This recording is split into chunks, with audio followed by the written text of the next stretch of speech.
What's up, everybody?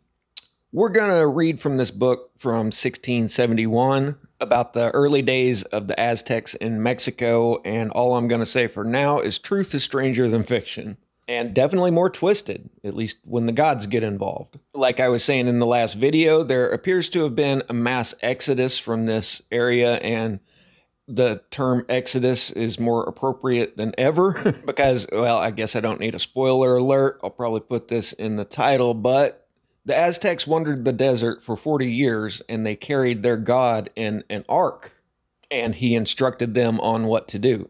More on that in a bit, but the Aztec eventually made their way down and founded Tenochtitlan, modern day Mexico City. And I recently found evidence of the Aztecs language, Nahuatl, all the way over in Kansas. So now I'm more curious than ever about what was going on in the western half of the United States 1,000 years ago or so. It's looking more and more possible that the Mayan culture previous to that might have extended all the way up to British Columbia, for all I know.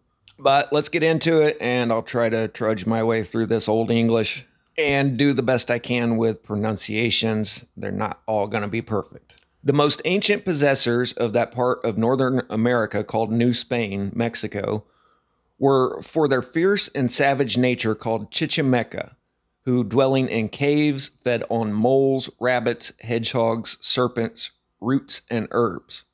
Whilst the women accompanied their husbands in their travels, the children were put into baskets and hanged in a tree. No manner of government was to be found amongst them. They never tilled the ground till the Nahuatlacans came from New Mexico, that would be the Aztec, which was anciently divided into two countries, Aztlan and Teotihuacan. So there were primitive hunter-gatherer types living in Mexico when the Aztecs migrated down from the north. And like I've said many times, just because you have one advanced culture doesn't mean everybody around was. And the way I see this is the Mayan and the Toltecs had a very sophisticated culture in Mexico that collapsed a long time ago. And the primitive Chichimeca were either the survivors of that culture, or the Mayans had become too sophisticated, and when all of the trade networks broke down, then they no longer had the ability to live off the land like a more primitive culture would have.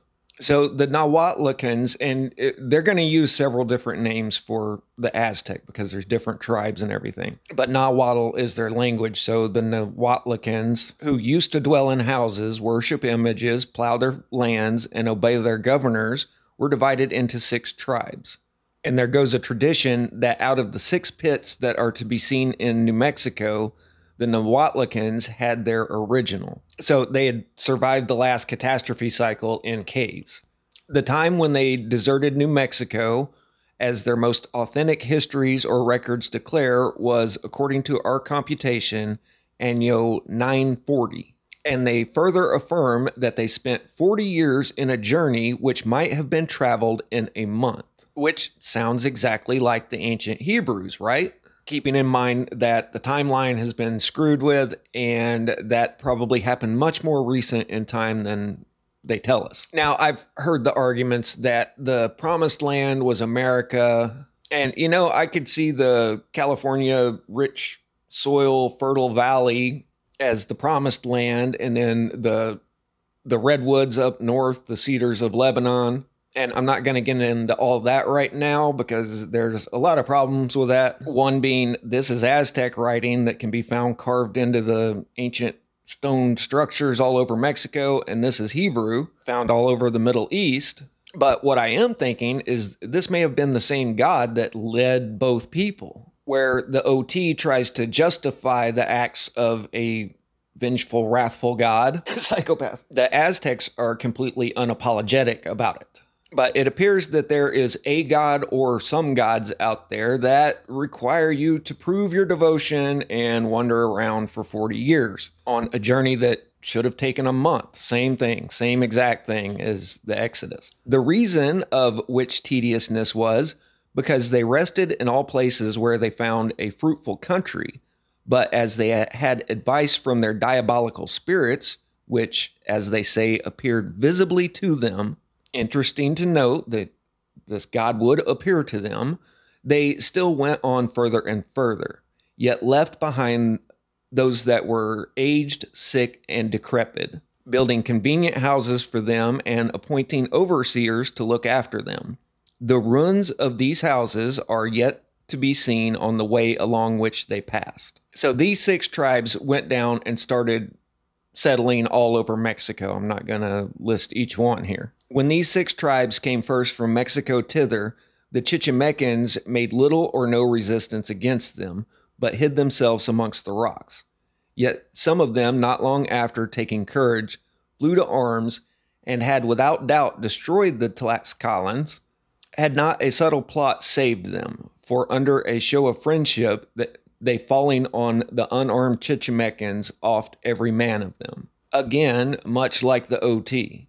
Most of the time, ancient warfare wasn't about G-siding an entire people. It was about conquering them and then making them pay tribute to you. But when some of the gods get involved, they say slay everybody. You can keep the women for yourselves, though, sometimes. Joseph de Acosta tells us that around 1586, he saw a grave in Mexico wherein a Chichimecan of gigantic size lay buried. So the primitive people still had some giants amongst them.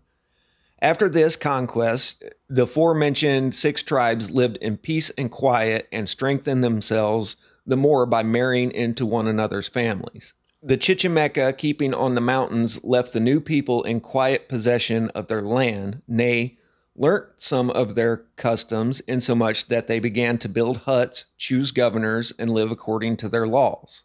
The Tlaxcalans, having possessed New Spain 302 years, a 7th tribe, a valiant and civilized people, came thither, upon their demon Vitziliputle's promise of having the supreme government. Wherefore he was carried in an ark by 4 chief priests, whom he informed whither and when they should travel or rest. For wherever they stopped, they built a tent in the middle of their army for their idol, whom they set on an altar, which done, they sowed the ground about them. Yet if their demon commanded them to march before harvest, then they left the produce to the ancient and sick people.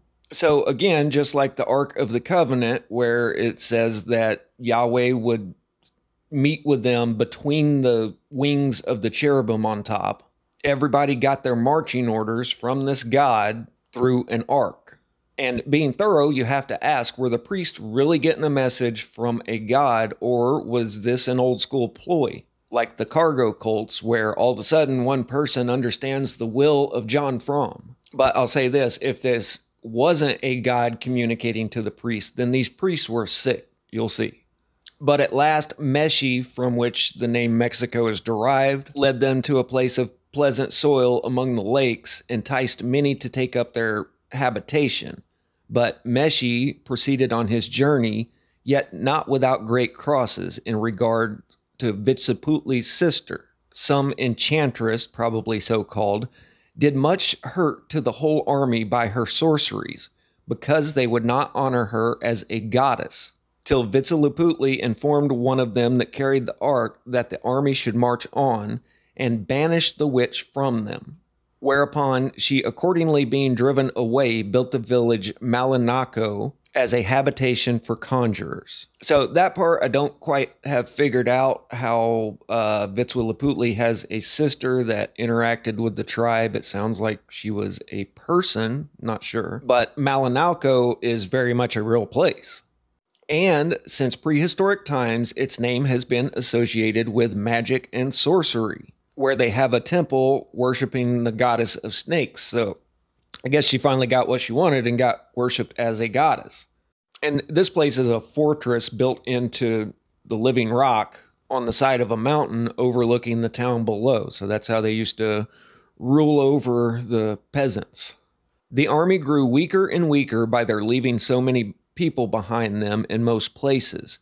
Therefore, they judged convenient to rest a while in Tula, where a great river watered the country, which, according to Vitziliputli's commands, being dried up, made a large lake about the mountain Coatepec, or Coatepec. And in today's version of all this, Coatepec is like a mythical mountain, but here it's sounding like a place that they went to.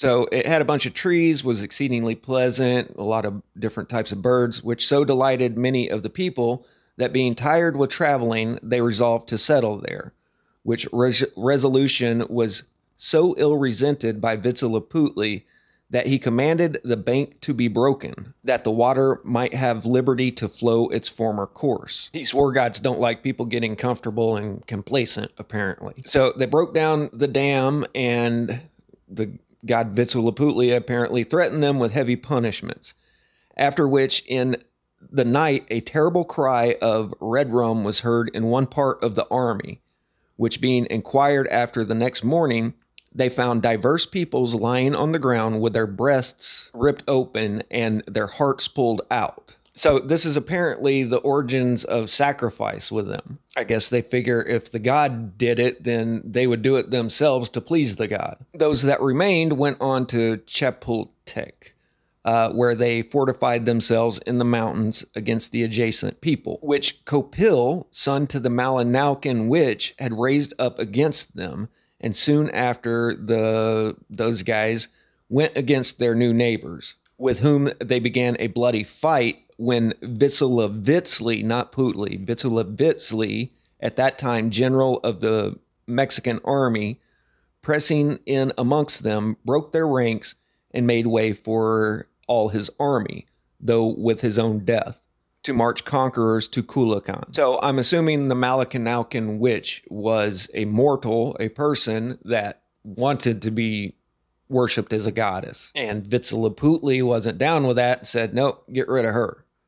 The prince of which province gave them a place to settle on near the Whitewater Tikapan, whose shores swarmed with adders and serpents, upon design that the strangers might be destroyed by them.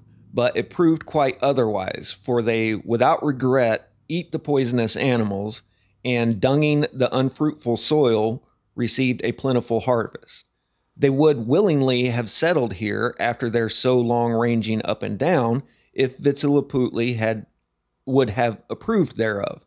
But he told them that they must possess themselves by arms, and make a Culiacan maid their goddess, whereupon they desired the Cazique's daughter of Culiacan, who was sent them in rich ornaments and with a stately retinue.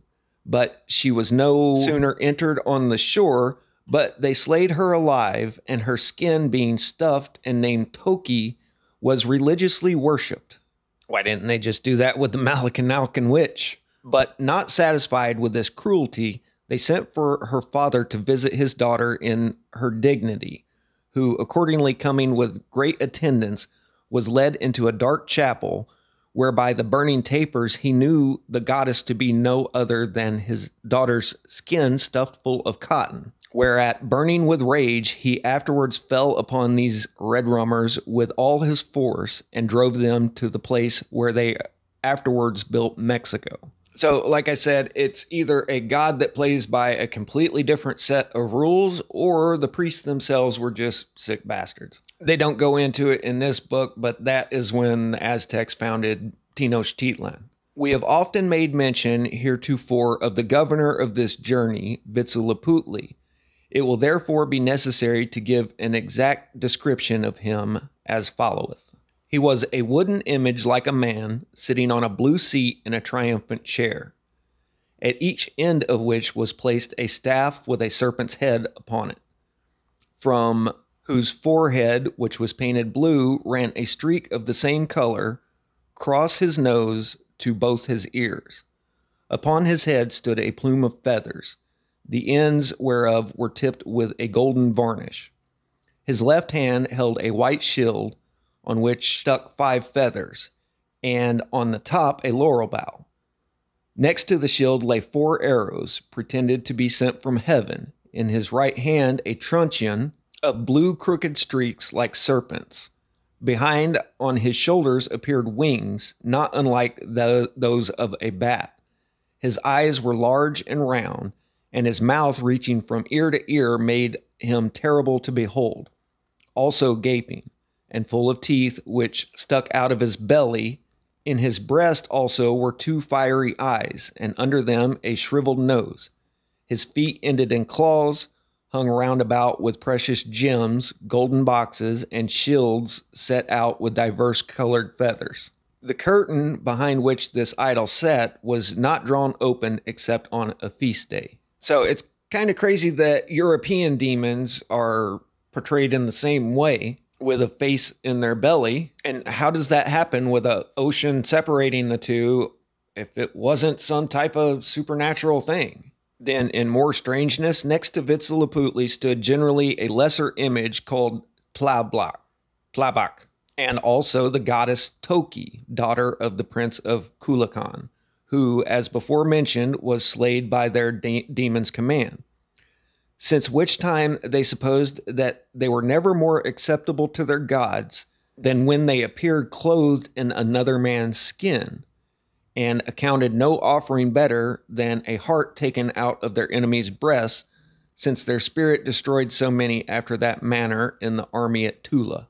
But Toki, they say, the skinned princess, had also a son much inclined to hunting, whose image they carry attended by 1,000 people, with the sound of horns and trumpets, to an arbor on a high mountain, which being made of green leaves pleated, had in the middle an altar on which they set the idol, whilst the multitude surrounded the foot of the mountain and set all the bushes about the same on fire, which done, they shouted and hollowed and played on several instruments, which frightened the wild beasts that lay sheltered in the woods, made them run to the top of the mountain, where they were more and more enclosed by the people, insomuch that many of them were slain for an offering before Toki's son's altar.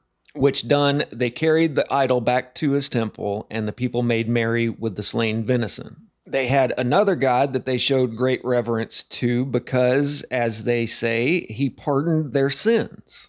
And from what I've heard, he was probably a really busy god because they needed a lot of pardoning. Almost as much as JoJo and his friends, am I right? Come on. Guess if you're watching this in the future, it's relevant to what's going on in today's world right now. Then they mention Quetzalcoatl, which is much different than today's version, which they say is a plumed serpent. But also Quetzalcoatl was a Mayan god, which apparently is a completely different people from the Aztec from a different time. But they say he was a guardian over the merchants, was placed in a high temple, being shaped like a man, his face only excepted, for that resembled a bird's head, with a red bill full of teeth, a comb, and a long tongue.